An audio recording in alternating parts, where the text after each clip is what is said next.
자, 오늘 말씀의 제목은 주목받기 원하십니까? 이런 제목을 정하고 하나님의 말씀으로 전하려고 합니다. 자, 우리가 다 주목받기를 원하죠. 근데 누구에게 어떻게 주목받기를 원하는가? 오늘 이 말씀 속에서 우리가 주목받고자 하는 그 대상이 누구냐? 한번 이 말씀에서 하나님이 주시는 교훈으로 오늘은 듣기를 원합니다. 여러분, 세상에서 신자와 불신자 구분이 점점 어려워진다고 하죠. 그 이유를 보니까 우리 신자들이 세상에서 믿음으로 살지 못하니까 세상 사람들과 그저 별 차이가 없기에 이렇게 신자, 불신자가 구분이 되지 않는다. 우리에게는 참 부끄러운 그런 평이 아닐 수 없는데, 우리가 이 말씀을 이야기를 들으면서 한번 다시 우리 자신의 영적인 상태를 반성해 봐야 되겠다, 그런 생각을 한번 하게 됩니다. 언젠가 한 글에서 그렇게 신자와 불신자를 구분하는 그런 방법이라고 해서 재밌는 글이 하나 있어서 좀 소개를 합니다. 식당에서 밥 먹을 때예요. 식당에 가서 밥 먹을 때 음식을 앞에 두고 먼저 고개 숙여 기도하면 신자고, 음식을 앞에 두고 사진기 들어서 사진 찍고 있으면 불신자다 하는 그런 얘기를 해요. 요즘 얼마나 많은 사람들이, 이게 뭐 아이들뿐만 아니라 이제 어른들도 식당에 가서 음식 앞에 놓고 거기서 사진부터 찍고 있어요. 사진 찍고 기도하면 좀 괜찮을 텐데 사진 찍고 바로 또 웃으면서 밥 먹어요. 여러분, 우리가 음식 앞에 있을 때 그 음식이 어떻게 왔는지, 내 앞에 이렇게 음식이 이르기까지 수많은 그런 일들이 있었잖아요. 농부들의 땀 흘림이 있고, 하나님이 빛을 보내주시고 비를 보내주시고 또 바람도 보내주셔야지 그 곡식이 알차게 익게 되는 거 아니겠어요? 그 감사함으로 그렇게 음식 앞에 두고 고개 숙여서 그 하나님의 은혜를 생각하며 기도한다고 하면 진짜 그 사람은 믿는 사람일 것이다. 그런데 여러분, 요즘 어떡합니까? 인스타그램에 올린다고, 페이스북에 올린다고, 어른이고 아이들이고 음식 앞에 두고 사진기부터 들이대는 거, 이거 조금 흉해 보이죠. 여러분, 믿는 우리들이 세상 사람들하고 그렇게 똑같이 행해서야 되겠는가? 먼저 기도하고 감사하고 사진 찍어서 해도 늦지 않는데 하는 그런 생각을 해보게 되는 것입니다. 그런데 우리 하나님께서 이 세상에서 신자와 불신자를 구분하기 위해서 행하시는 일이 또 있다고 하는 거예요. 하나님이 믿는 자, 그렇고 또 믿는다고 하지만은 형식적인 자를 구분하는 것, 그것은 우리 인생에 하나님께서 특별한 목적을 가지고 고난을 보내주신다고 하는 겁니다. 여러분, 인생의 고난이라고 하는 거 여러 원인이 있지만 오늘은 하나님께서 우리에게 고난을 보내주시는 그 원인을 우리를 연단시켜서 하나님의 일을 위해서 쓰시기 위해서 하나님이 우리에게 주시는 고난에 대해서 좀 생각해 보려고 해요. 오늘 말씀 가운데서 우리는 그런 내용을 들을 수가 있고, 하나님께서 택한 하나님의 사람들에게 하나님은 고난의 때를 허락하시는구나. 그가 무슨 잘못을 해서가 아니라, 그가 죄를 지어서가 아니라 하나님이 그 마음에 심어주신 하나님의 일을 이루기 위해서, 그 일을 감당할 수 있는 준비를 갖추게 하기 위해서 우리 하나님께서 사랑하는 이들에게 연단으로서의 고난을 줄 때가 있다고 하는 것을 한번 생각해 봅니다. 우리가 지난 2달 동안 사무엘상, 사무엘하 이렇게 읽어오고 있지 않아요? 여기서 여러분, 사울과 다윗의 아주 대조적인 모습을 우리는 날마다 새벽마다 묵상하고 이렇게 왔습니다. 사울, 그가 이스라엘의 초대 왕으로 그렇게 세워지고, 또 다윗은 그를 이어서 이제 2대 왕이 되어지는 그런 인물들인데, 이들의 삶이 아주 대조적으로 그렇게 성경에 기록되는 것을 볼 수가 있어요. 사울은 정말 인본주의적인 그런 모습으로 비춰지고, 이제 이 다윗은 그야말로 하나님을 앞세우는 신본주의자로 하나님 우선의 그런 삶을 살아가는 것을 봅니다. 그래서 사울은 눈에 보이고 손에 닿을 것을 의지하는 반면에 다윗은 순간순간 하나님의 지도를 받으려고 그렇게 부단히 주님께 가까이 서 있는 모습을 보게 되죠. 이런 다윗에 대해서 성경 기자가 내린 그 평가에 대해서 우리가 살펴볼 때, 하나님이 기뻐하시는 삶이 과연 어떤 삶인가를 좀 알 수 있는데, 사무엘상 18장 5절 말씀 여러분 성경으로 한번 같이 읽어보겠습니다. 사무엘상 18장 5절, 오늘 보면 바로 앞절입니다. 같이 합독하겠습니다. 다윗은 사울이 보내는 곳마다 가서 지혜롭게 행하며 사울이 그를 군대 장관으로 삼았더니 온 백성이 합당히 여겼고 사울의 신하들도 합당히 여겼더라. 자, 사울이 다윗을 보냈다고 그랬어요. 천부장으로 보냈는데, 근데 그가 가는 곳마다 지혜롭게 행했다고 하는 겁니다. 사울이 다윗을 그에게서 떨어뜨려 놓으려고 하는 것은 그를 생각하고 그를 훈련시키고 그를 장차 자기의 후계자로 삼게 하기 위함이 아니었어요. 다윗을 경계하고 다윗을 어떻게 하든지 정치적으로 그렇게 이제 막고 그를 이렇게 죽이려고 하는 의도까지 담아서 이렇게 여러 곳으로 그렇게 보냈다고 하는 것입니다. 근데 사울은 이렇게 악한 의도를 가지고 그렇게 다윗을 멀리 띄워놓으려고 했지만, 다윗은 이 사울이 보내는 곳마다 가서 아주 지혜롭게 행하는 거예요. 그래서 뭐라고 했습니까? 온 백성이 합당히 여겼고 이 사울의 신하들도 합당히 여겼더라, 이렇게 말씀하고 있어요. 그가 지혜롭게 행했다고 하는 것은 사무엘상 오늘 이 본문 말씀 말고도 14절 15절에서 계속해서 이 사울이 지혜롭게 행했다고 하는 것을 반복적으로 말씀합니다. 이는 다윗이 여러 어려움 가운데도 세상적인 방법이 아니라 하나님의 말씀대로 행했다고 하는 거예요. 그래서 자기를 그렇게 멀리 떼어놓으려고 하는 사울의 의도를 알았지만, 그로 인하여서 감정이 상하고 그로 인하여서 마음의 분이 일어나지 않았고, 그는 하나님이 주시는 말씀으로 인해서 지혜롭게 행함으로 말미암아 그 지역에 있는 많은 이스라엘 백성들에게 합당히 여김을 받았고, 사울의 신하들조차 이 다윗이 행하는 모습을 보고 지혜롭다, 이렇게 평가했다고 하는 것입니다. 그런데 사울은 그렇지 않았죠. 그 사람들이, 이스라엘 백성들이 다윗을 그렇게 지혜롭게 생각하고 합당하게 생각하고 다윗에게 마음이 이렇게 쏠리고 또 이 신하들조차 그렇게 생각하게 될 때, 사울의 마음에는 그야말로 다윗이 눈의 가시처럼 더욱더 느껴지는 거예요. 사람들의 반응이 그러면 그럴수록 사울은 아주 그 다윗이 미워서 못 견디겠는 거예요. 그 마음이 몹시 불편한 그 상태를 오늘 본문 사무엘상 18장 9절에서 이렇게 말씀합니다. 그날 후로 사울이 다윗을 주목하였더라. 그날 후로 사울이 다윗을 주목하였더라. 여러분, 다윗이 행하는 일이 사람들에게 칭송을 받고 사람들의 관심을 얻고 사람들이 그 다윗을 따르는 이 모습이 사울에게 그렇게 마음이 불편한 거예요. 오늘 여기 니카라과에서 선교하신 우리 김양자 선교사님 오늘 같이 오셨어요. 어제도 말씀을 전해주시면서 많은 은혜를 베푸셨는데 20년 동안 그 니카라 지역에서 사역하면서 정말 큰 일을 이루셨습니다. 가서 보니까 보통 일이 아니에요. 아주 큰 하나님의 일을 이루셨어요. 근데 선교지에 보면은요, 선교사님들이 열심히 사역해서 정말 많이 기도해서 그렇게 어떤 선교의 열매를 맺으면은 모든 선교사님들이 같이 고생을 하니까 축복하고 그렇게 인정해주고 격려하면 좋은데, 그렇지가 않더라고요. 시기하고 그것을 또 미워하고 없는 말도 하는 이런 일들을 선교지에서 가끔 보게 돼요. 모든 선교사님이 그런 건 아니니까 오해하지는 말고, 그런 분들이 있더라고요.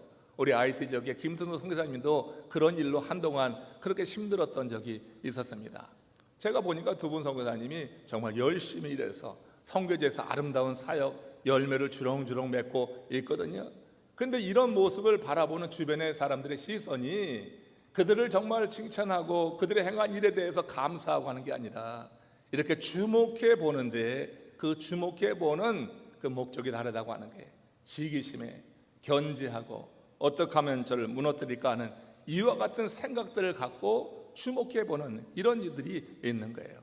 우리가 교회에서 사역을 할 때도 보면은 사역이 잘 되면은 모든 사람들이 축복할 것 같지만, 자기의 사역이 죽을 쓰고 있으면 다른 사역장들이 행하는 일을 보면서 시기하는 경우가 있어요.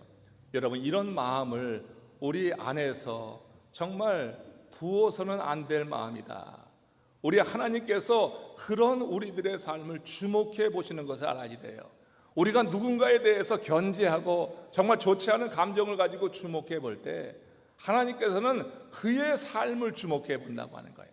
하나님이 주목해 보는데 우리를 복 주시고 세우시고 우리를 새롭게 하시고 풍성케 하기 위해서 주목해 보시는 경우도 있지만, 하나님께서 그가 갖고 있는 악한 마음을 보시고 주목해 보실 때 그의 삶에는 답이 없게 되는 것이에요. 지금 여러분, 그날 이후로 사울이 다윗을 주목해 봤어요. 사울이 다윗을 해치려고, 또 그를 정치권에서 멀리하게 하려고 중앙 정치권에서 멀리 저 변방까지 천부장이라고 하는 직책을 주었지만, 그곳에서 그 지역에 있는 그 백성들과 함께 있다가 오랑캐 어떤 공격을 받게 되면 거기서 죽어도 좋겠다 하는 마음으로 보냈던 거라고 하는 것이에요.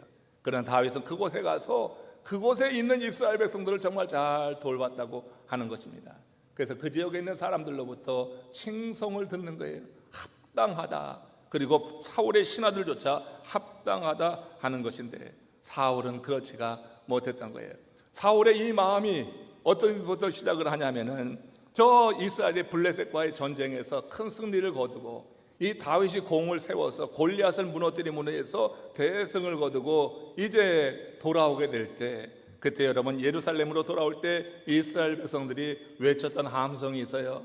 오늘 본문에서 뭐라고 기록됩니까? 여기 보니까 사울이 죽인 자는 천천히요, 다윗이 죽인 자는 만만이라고 하는 이 함성이 울려 퍼지게 될 때, 그 외침에 그만 사울이 이성을 잃어버리면서 그 다음에 다윗을 대하는 것이 항상 이렇게 사사건건 어떻게 하면 다윗을 무너뜨릴까 하는 그런 마음으로 바라보았다 하는 점에서 주목해 봤다고 하는 거예요. 이렇게 시기심에 사로잡힌 사울의 눈에 조국을 그 블레셋의 손아귀에서 구한 다윗은 보이지가 않는 거예요. 자신이 악신에 걸렸을 때 다윗이 수금을 타면서 그렇게 하나님을 찬양하여서 악신에서 풀어내어서 이렇게 자유케 한 것도, 그런 다윗도 보이지가 않는 거예요. 그 마음에 시기심이 탐트니까 사단이 놓은 덫에 걸려가지고 다윗을 어떻게 하든지 제거해야지 될 원수로 보았다고 하는 거예요. 그러면서 정말로 이해하지 못할 일을 이 사울이 행하는 것을 보게 됩니다. 우리 마음에 이 사울 같은 마음으로 누군가를 지금 바라보는 분들이 있습니까? 그런 마음을 오늘 이 말씀을 들으면서 완전히 다 씻어내기를 원합니다. 우리 마음에 그런 마음 하나님 기뻐하지 않아요. 하나님 그 마음을 정말 주목해 보실 거예요. 자, 이렇게 여러분, 하나님께서 택한 이 다윗에 대해서 사울은 그런 마음을 가지고 어떻게 하든지 제거하려고 하면서 이해하지 못할 일을 하게 되는데, 한번 그 예를 한 두 가지 봅니다. 사무엘상 18장 11절 말씀입니다. 합독하겠습니다. 그가 스스로 이르기를 내가 다윗을 벽에 박으리라 하고 사울이 그 창을 던졌으나 다윗이 그의 앞에서 2번 피하였더라. 아니, 자기 아들의 베스트 프렌드고 자기 딸의 남편이고 나라를 구한 사람이요, 자기의 생명을 구한 사람인데, 근데 시기심의 노예가 되니까 그런 게 다 보이질 않는 거예요. 그냥 원수로만 보이는 거예요. 그러니까 창을 던져가지고 벽에 박으려고 하는데 다윗이 2번이나 피하는 이런 위험한 일이 있었다고 하는 거예요. 이게 안 되니까 어떻게 행하는 것입니까? 그게 바로 이제 이 다윗을 자기로부터 멀리 떨어지게 하고 중앙 정치권으로부터 더 멀어지게 하기 위해서 행한 조치예요. 그래서 변방의 천부장으로 보내게 된 것입니다. 사무엘상 18장 13절 그 말씀입니다. 같이 읽습니다. 그러므로 사울이 그를 자기 곁에서 떠나게 하고 그를 천부장으로 삼음에 그가 백성 앞에 출입하였다. 여러분, 지금 다윗이 사람들의 마음에 합당하게 여겨진 것, 사울의 신하들에게조차 합당하게 여겨진 원인이 바로 여기서 나오는 거예요. 사울이 그를 자기로부터 멀어지게 떠나게 하기 위해서 변방의 천부장으로 삼았는데 그는 그 백성 앞에 출입했다고 하는 거예요. 여기 출입했다고 하는 말이 아주 의미 있는 말이에요. 이 출입했다고 하는 것은 드나들었다고 하는 그런 정도의 말이 아니에요. 그 백성들 앞에 출입하였다고 하는 것은 자신에게 주어진 직무를 그야말로 성실히 감당했다고 하는 그런 의미가 여기 담겨 있는 그 당시에 사용되었던 관용적인 표현이었어요. 사람이 어딘가에 이제 직책을 임명받아서 가게 될 때 그 백성들 앞에 그곳에서 출입했다고 하면은 자기에게 맡겨진 그 일을 어떻게 하든지 충실하게 감당할 때 그때 이 단어를 쓰고 있는 거라. 당시의 관용적 표현이에요. 다윗은 사울에 의해서 쫓겨나서 변방으로 나갔다고 해서 그렇게 여러분 원망하고 불평하지 않았어요. 그걸 하나님의 섭리로 생각하는 그런 마음이 있었습니다. 다윗은요, 하나님께서 자기에게 보여주신 그 비전을 이루는 것을 한순간도 그걸 놓치지 않고 그 비전을 이루는 것으로 그의 삶을 다 이해했어요. 그렇기 때문에 그 인생에 어려움이 와도 그 가운데서 그 삶에 대해서 좌절과 절망하기보다는 하나님께서 그 비전을 이루어가는 과정으로 보았기 때문에 그 속에서 하나님의 뜻이 무엇이냐 이것을 보는 눈이 열린 사람이에요. 모든 것을 하나님의 섭리 가운데 해석을 하니까 그렇게 자기를 변방으로 몰아내고 거기서 전투를 벌이다가 죽게 하려고 하는 사울의 의도가 있지만 그럼에도 불구하고 사울을 원망하거나 자기의 현실을 부정하고 불평하지 않았어요. 그래서 거기에서 주의 뜻을 헤아리면서 지혜롭게 살 수 있었다고 하는 거예요. 하나님이 주시는 마음이 있으니까 하나님 앞에 기도하며 하나님이 보내주시는 말씀이 임하게 될 때 다윗은 그곳에서 자기의 감정에 져서 분을 토하며 자기에게 주어진 삶을 허투루 살고 거기에서 이를 갈고 칼을 간 것이 아니었어요. 그곳에서 자기에게 주어진 일, 그건 하나님이 자신을 이스라엘의 왕으로 삼으시기 위해서 사무엘을 통하여서 기름 부어주셨으니 자기가 섬겨야지 되고 지켜야지 될 그 대상이 누구예요? 그들이 바로 이스라엘 백성이란 말이에요. 이스라엘 백성은 예루살렘에만 있는 그런 백성이 아니라 그 변방에서 어떻게 보면 중앙정치로부터 그 손이 닿지 않는 그 지역에 있는 그 백성들도 자신이 지키고 보호해야 될 그런 대상이라고 하는 믿음이 있는 거예요. 하나님이 심어주신 비전의 사람들이 다 그런 것입니다. 비전을 갖게 될 때 그 인생에 차지하는 모든 것을 하나님의 섭리라고 하는 차원에서 보면서 하나님의 뜻을 그 순간순간 묻게 되는 거예요. 그때 하나님이 말씀을 보내주시는 것이고 그 말씀이 그 사람을 지혜롭게 행하도록 한다고 하는 것입니다. 여러분, 이렇게 백성들 앞에 출입했다고 하는 것은 자신에게 맡겨진 직무를 정말 충실히 감당했다고 하는 그런 의미가 있어요. 이런 차원에서 우리 교회 교구장님들 또 교구 인도자들 사역장님들 모두가 다 여러분들이 섬기고 있는 그 작은 단체 그 모임 속에 여러분 출입하시는 하나님의 사람들이 되시기를 축원합니다. 그들 앞에서 출입해야지 돼요. 본이 돼야지 돼요. 그들 앞에서 열심히 내야 될 때 그때 여러분 거기서 열매가 맺혀진다고 하는 것을 생각을 해봐야지 됩니다.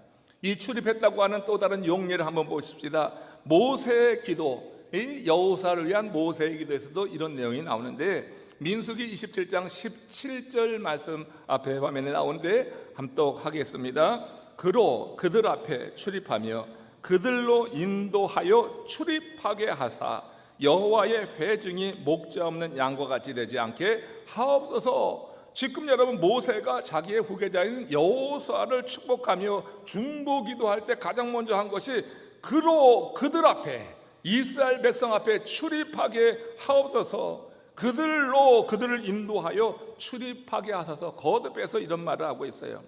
이 여호수아가 지도력을 그 이스라엘 백성들 앞에 인정받게 하기 위해서 중보기도할 때 그를 위해서 구한 내용이 그 백성 앞에서 출입하는 자가 되게 해달라고 하는 것이에요. 여호수아가 백성 앞에 출입하게 해달라고 하는 요청은 지도자로서의 직무를 잘 감당하게 해달라고 하는 그런 기도라고 하는 거예요. 사실 여러분 모세가 여호수아를 위해서 구할 때 이것보다 더 중요한 게 어디 있어요? 자기의 뒤를 이어서 이제 이스라엘 백성을 요단 건너 하나님이 약속하신 가나안 땅으로 이제 이끌어 가야 되는데 정말 그 이스라엘 백성들의 어떤 신뢰를 받지 않고서 어떻게 그 백성을 이끌어 가겠어요? 그러니까 자기에게 주어진 그 직무를 정말 잘 감당하고 이스라엘 백성들이 이 여호수아가 그 직무를 책임 있게 감당한다고 하는 것을 인정하고, 그래서 여호수아의 명에 따라서 함께 이 요단을 건너갈 수 있도록 그렇게 행하소서. 모세는 자기 뒤를 이어서 이제 이스라엘의 지도자가 되어지는 여호수아를 시기하지 않았어요. 사울처럼 시기하지 않았어요. 하나님의 일이 그저 잘 되기를 바라는 거예요. 하나님이 약속하신 그 땅으로 이 백성이 들어가서 하나님이 약속하신 축복을 누리며 그 백성이 잘 사는 것이 모세의 소원이 되었다고 하는 거예요. 여러분, 이런 사람을 하나님께서 주목해 보시고 하나님께서 복을 더해 주신다고 하는 거예요. 또 다른 예를 우리가 하나 보겠어요. 갈렙이 여호수아 앞에 가서 이제 이스라엘 그 가나안 정복 전쟁을 거의 마쳐가면서 많은 땅을 이렇게 소유하고 그 전쟁을 마무리할 때쯤 돼서 갈렙이 여호수아에게 요청하는 말입니다. 여호수아서 14장 11절 12절 말씀 한번 같이 합독합니다. 시작. 모세가 나를 보내던 날과 같이 오늘도 내가 여전히 강건하니 내 힘이 그때나 지금이나 같아서 싸움이나 출입에 감당할 수 있으니 그날에 여호와께서 말씀하신 이 산지를 지금 내게 주소서. 헤브론 산지는요, 그 가나안에서 가장 험한 그런 산지에 있는 그와 같은 도성이었어요. 근데 이거를 다른 지파들이 요구하지도 않아요. 거기서 큰 희생이 따르기 때문에. 근데 85세가 된 이 갈렙이 그 헤브론을 달라고 이 여호수아에게 요청하는 거예요. 당신도 듣지 않았습니까? 그 헤브론 산지를 내게 주소서. 아니, 그 노인이 헤브론 산지를 점령하는 그 전투에 직접 나서겠다고 하는 거예요. 85세가 되면 다 뒷방 노인이 되기 쉬운데, 그런데 여러분, 이 85세의 갈렙이 그 땅을 내게 달라고 하는 거예요. 하나님의 뜻을 내가 이루겠다고 하면서 하는 말이 뭐예요? 내가 그때나 지금이나 같아서 싸움에나 출입에 감당할 수 있다. 내가 싸울 수 있는 권능도 있고, 내가 출입, 내게 주어진 직무를 잘 감당해서 나와 함께하는 이들의 그런 어떤 인정과 존경받으며 신뢰를 받으며 이 싸움에 나설 수 있다고 하는 그런 뜻으로 이렇게 말씀하고 있다 하는 것입니다. 여러분, 이렇게 지금 이 다윗이 변방으로 밀려났지만, 사울의 시기심에 의해서 변방으로 밀려났지만, 다윗은 그곳에 천부장으로 자신에게 주어진 그 직무를 감당하기 위해서 그곳에 가서 내가 신세가 왜 이렇게 됐나, 내가 어쩌다가 이렇게 밀려났나, 완전히 중앙 정치로부터 멀어진 거거든요. 하나님이 이스라엘의 왕으로 삼으신다고 했는데 사울이 의도적으로 그를 다 이렇게 변방으로 밀어내는 이 상황 속에서 자신의 현실만 보고 좌절하고 불평하고 거기서 절망한 것이 아니라 그곳에 있는 그 백성들도 이스라엘 백성인 거예요. 사람이 자기 욕망이 있고 정욕이 있고 어떤 출세욕이 있으면요, 예루살렘에 머물면서 거기서 좋은 관계를 유지하고 네트워킹을 이루어서 그 후기를 기대하기가 쉬울 거예요. 그러나 다윗은 하나님이 주신 비전이 그 안에 계속 살아있으니까 어디에서 어떤 일을 겪어도 하나님께서 그 비전을 이룰 때는 반드시 임한다고 하는 믿음이 있어서 그 과정 속에서 이렇게 어려움을 겪을 때 그는 그곳에서도 자기에게 주어진 직무를 감당하기 위해서 백성들 앞에 출입했다. 이것을 그 백성들은 인정하는 거예요. 합당히 여기고 사울의 신하들도 합당히 여겨서 이 다윗이 거기에서도 사람의 마음을 얻어서 그 후에 이스라엘을 천하 통일하고 남북이 하나로 되어지는 그 일을 이 다윗이 이루어내는 것 아니겠어요?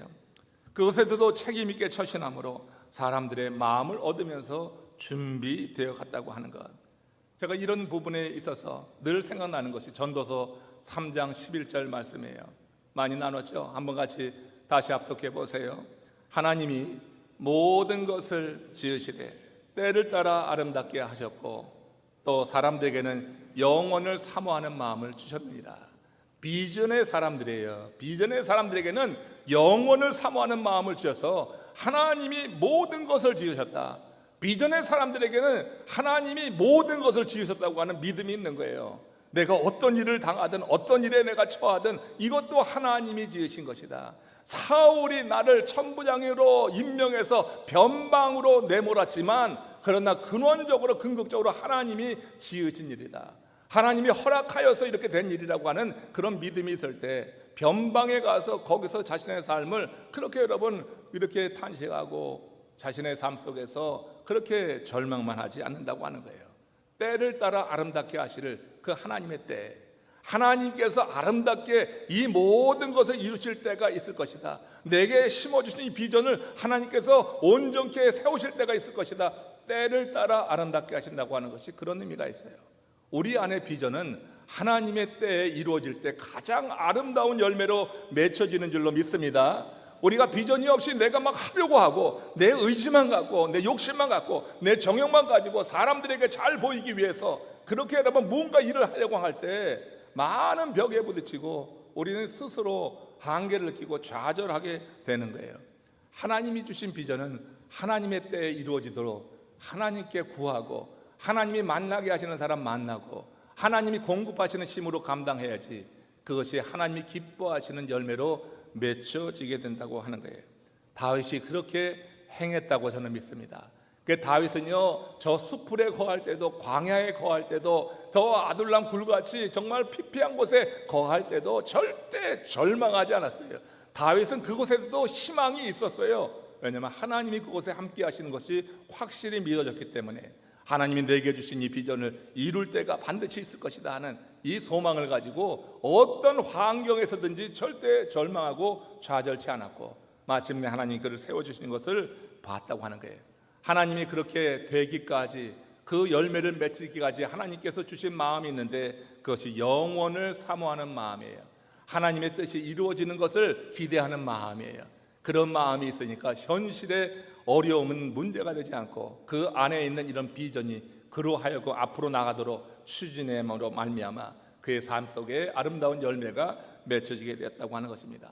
다윗은 자신이 어떤 상황에 놓이든 그것을 우연으로 여기지 않고 이렇게 하나님의 섭니다.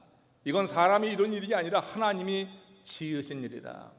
내게 이루어진 일을 이렇게만 볼 수 있다고 하면은 사람은 누구라도 절망하지 않습니다.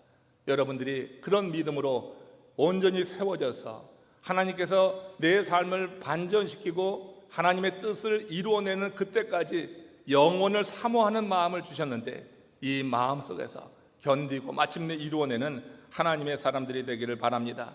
그 시간을 하나님이 허락하신 것으로 믿을 때 그 상황이 이해되는 거고 그 상황 속에서 섭리를 기다리는 하나님의 사람은 하나님께서 주목해 보시는 거예요. 그런 사람을 하나님이 주목해 보신다. 하나님이 주목해 보시면은 그런 사람들에게는 하나님이 복을 주시는 거예요. 사울과 같이 악한 마음을 갖고 있는 이를 하나님은 주목해 보시지만 그들에게는 하나님의 징계와 벌이 임하지만 정말 비전을 가지고 그 모든 상황 속에서 하나님을 바라볼 때 하나님께서 그를 주목해서 행하시는 일이 있어요. 그 요셉의 삶에서 우리가 여러 번 확인해 보는 건데 창세기 39장 2절 3절 요셉이 인신매매 당하고 그렇게 종살이하고 죄수가 되었을 때 그때 하나님이 요셉을 하나님께서 축복하신 내용입니다. 합독합니다. 여호와께서 요셉과 함께 하심으로 그가 형통한 자가 되어 그 주인 애굽 사람의 집에 있으니 그 주인이 여호와께서 그와 함께 하심을 보며 또 여호와께서 그의 범사에 형통케 하심을 보았더라. 가장 어려울 때 그렇게 하나님이 주신 꿈을 가지고 견디고 하나님을 주목해 보는 사람, 그를 하나님이 주목해 보셔서 하나님이 그 어려운 상황 속에서도 기쁨, 그 어려운 상황 속에서도 하나님이 이루신 일을 이렇게 보도록 허락하신다고 하는 거예요. 그러니까 하나님이 주목해 보는 그 하나님의 사람들은 고난의 때가 영원할 거라고 절대 생각하지 않아요. 하나님께서 이 비전을 이루는 과정 속에서 지금 이 일을 허락하신 것이지 내가 이 고난을 영원히 당한다고 생각하지 않기 때문에 그 고난의 때에도 그는 하나님을 찾고 그 상황 속에서 견디고 이겨낸다고 하는 거예요. 임상심리학자 브리츠니치 박사라고 하는 분이 있는데 이스라엘 육군을 대상으로 해서 인간의 고난과 희망이라고 하는 주제로 연구를 했어요. 실험을 한 겁니다.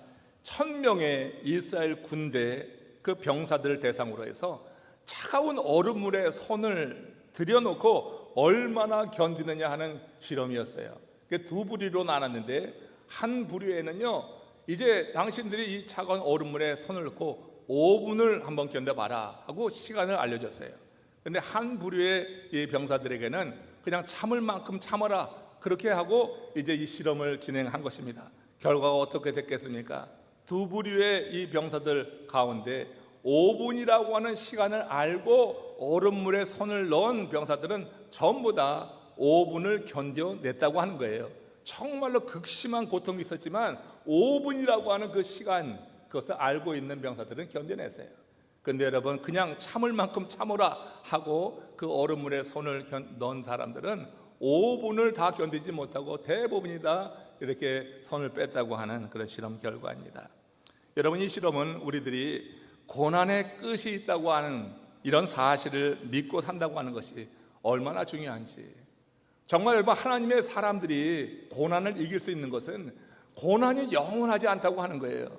하나님이 우리에게 심어주신 이 비전을 하나님이 이루시기 위해서, 우리를 연단시키기 위해서, 그리고 이 비전이 완전히 이루어지기 위해서는 우리의 지금 모습으로는 안 되기 때문에 더욱더 믿음의 사람으로 세우기 위해서 허락하신 시간이라고 하는 그와 같은 믿음이 있어서, 그래서 여러분, 비전 있는 사람은 그런 고난의 때를 견딜 수 있는 마음이 그들 가운데 있으면서, 이렇게 여러분 고난을 통과하지만 그렇지 않을 경우에 불신자들은요, 작은 고난에도 그냥 넘어지는 거예요. 거기에 시험에 빠지고, 그리고 하나님을 부정하고 세상으로 나가고 이전보다 더 못한 일을 행하면서도 그렇게 죄의식도 느끼지 않고 살다가 망하는 이런 일을 보는 것입니다.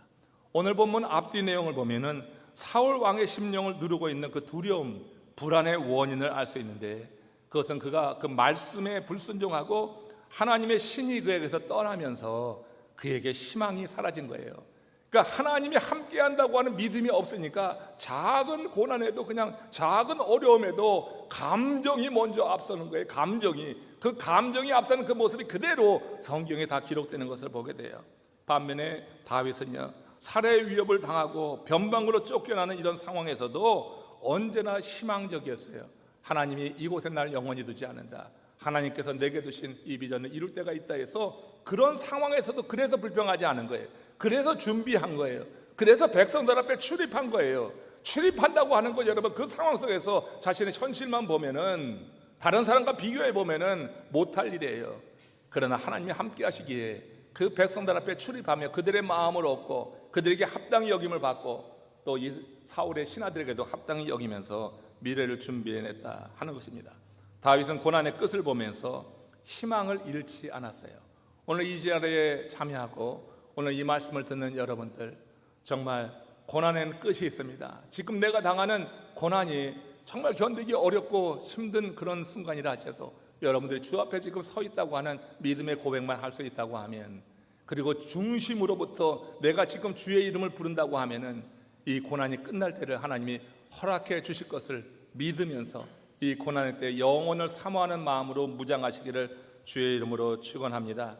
하나님께서 마침내 그 고난에서 건져내셔서 반석에 세우시고, 그렇게 할 때 우리가 이 다윗처럼 노래할 수가 있을 거예요. 시편 28편 7절 말씀입니다. 합독하겠습니다. 여호와는 나의 힘과 나의 방패시니 내 마음이 그를 의지하여 도움을 얻었도다.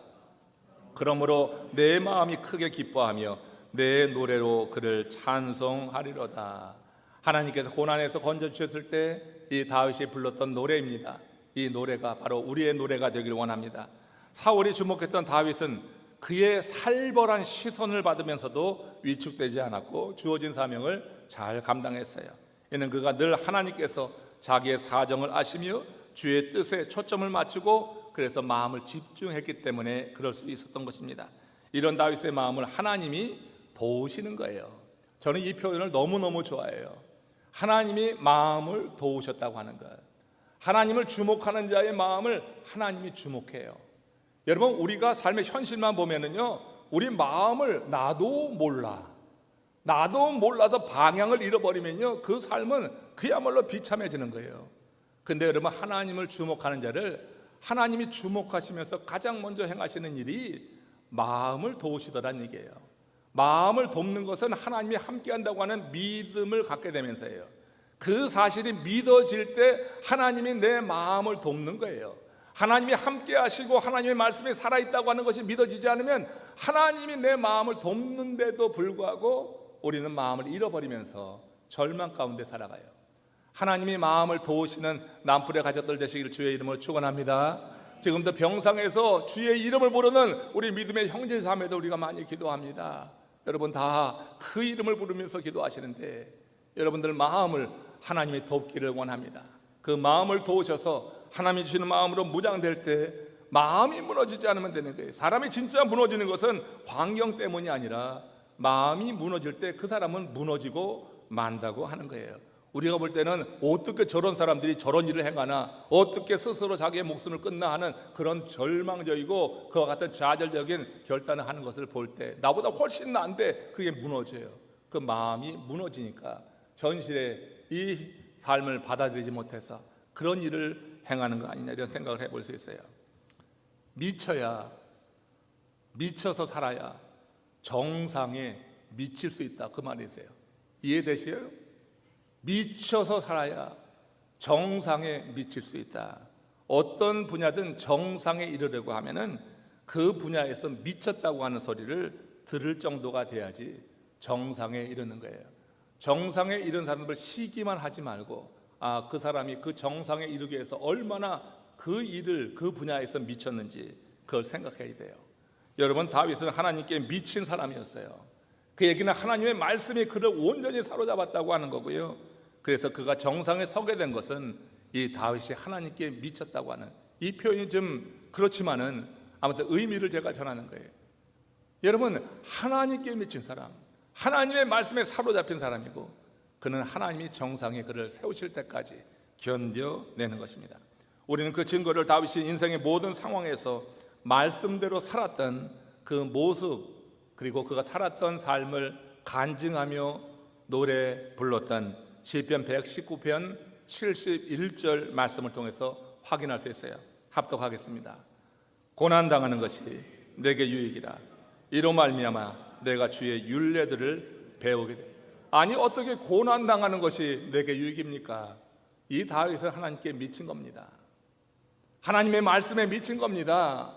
그러니까 고난당하는 것 그것조차도 내게 유익이라. 이 고난이 없었으면 내가 주의 율례를 배우지 못했는데 이 고난 때문에 주의 율례를 배우게 되었구나. 주의 율례를 배운 것이 너무나 가치 있는 것으로 여기니 고난당하는 것조차 내게 유익이다. 그러니 여러분이 다윗은 하나님의 말씀에 미친 사람이죠. 하나님께 미친 사람이죠. 여러분 미쳐야 정상에 미칠 수가 있는 거예요. 우리가 여러분 어떤 분야든지 신앙에 일단 하나님의 말씀에 미쳐서 그 하나님의 말씀이 우리 가운데 살아 역사하는 그런 삶을 사시기를 바랍니다. 또한 세상에 여러분들이 처한 그 상황 속에서 그 분야에서 여러분이 하는 일에 대해서 좀 가치를 알고 그 일을 위해서 우리가 꿈을 꾸되 이 세상에서 먹고 사는 일에만 꿈을 꾸지 말고 그 분야에서 정말 정상에 이루어서 하나님께서 꿈꾸게 하시는 일들을 가지고 그렇게 꿈꾸며 나간다고 하면 하나님께서 그 분야에 여러분 미칠 수 있도록 역사하실 것을 기대합니다. 사울의 살이 가득한 주목을 받았던 다윗이 그렇게 살았던 거예요. 최고 권력자가 작정하고 해치려고 주목하는데 두렵고 버티기 어려운 것은 사실일 것입니다. 그러나 그는 그럴수록 하나님의 주목을 받으려고 하나님께 시선을 돌리면서 더욱더 하나님을 의지했어요. 그 결과 하나님이 그를 마음으로 도우시니 두려운 상황을 이기고 마침내 정상에 이르게 된 줄로 믿습니다. 주목받기 원하십니까? 사울처럼 세상 사람들의 주목을 받으려 하지 마시고 하나님의 주목을 좀 받으려고 한번 애써 보십시오. 하나님이 주목하는 인물이 되기 위해서 한번 이전보다 그 틀을 깨고 나는 여기까지 하고 선을 정해놓고 그 안에 갇혀 있지 마시고 그 선을 넘어서 하나님이 나를 주목할 만큼 하나님이 기뻐하시는 그 단계로 나아가시는, 그래서 하나님께서 주목하셨기에 하나님께서 여러분의 마음을 도우시사 이 땅의 모든 어려움을 극복하고 마침내 정상에 이르고 하나님의 뜻을 이루어내는 하나님의 사람들 되시기를 주의 이름으로 축원합니다. 고개 숙여 한번 기도하시는데 오늘 우리가 이 말씀을 마음에 새기며 진실로 우리가 주목할 것이 무엇이냐, 내가 또한 주목할 것, 저 사울과 같이 그렇게 시기심에 사로잡혀서 누군가를 주목해 볼 것이냐, 하나님의 사람, 하나님 붙여주신 그 사람, 그와 함께 동역하면서 하나님의 일을 이루기 위해서 그가 잘 되기를 원하는 마음을 가지고 주목해 볼 것인가? 우리 하나님이 주목해 보시는 하나님의 사람 되기 위해서 이 시간 은혜를 구하며 다시 한번 하나님 앞에 우리 담대히 나가겠습니다. 다 같이 합심으로 기도하시겠습니다. 오자비하신 하나님 감사합니다.